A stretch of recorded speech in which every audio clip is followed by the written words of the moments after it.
In this video, I'm going to go over some of the more advanced functions that we have on some of our multimeters. Other than your normal volts, ohms, and amps, a lot of meters have a lot of other things that we can do with them, especially this Fluke 87 that we're using here. Okay, first thing I want to show you is anytime you have one of these extra symbols in yellow out here, it just means that, hey, if I'm here and I want to measure temperature right here, push the yellow button and I can enter into temperature. And then you can cycle between Celsius and Fahrenheit by pushing this up here. There's also capacitor test, cycling between AC and DC when you're in your amps, things like that. Alright, some other advanced functions that this meter can do is I can measure, if I go back to my volts, if I push this I can measure frequency. So if I wanted to measure the signal coming out of, for example, a GM mass airflow sensor that measures in frequency, you could do that.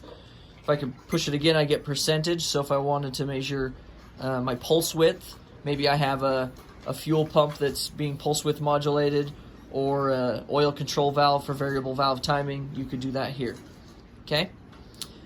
Another one that this has is the min-max. This min-max is very useful if I want to measure something that is happening very, very quickly. This multimeter usually only takes around maybe 100 samples per second, but if I push this button, I give it the capability of doing it a little bit faster.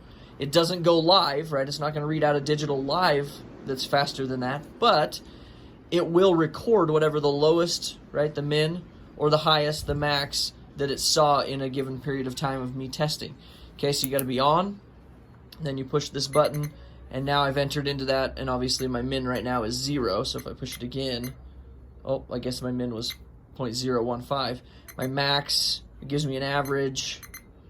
Okay, that's a really useful function. We use it a lot in battery load testing these days.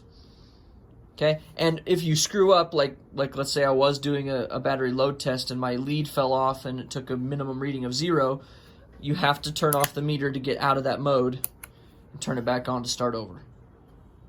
Okay, so that's just a few extra functions that you can see on your multimeters. There's other meters that have some different things to them, and you just have to read the manual to figure those out.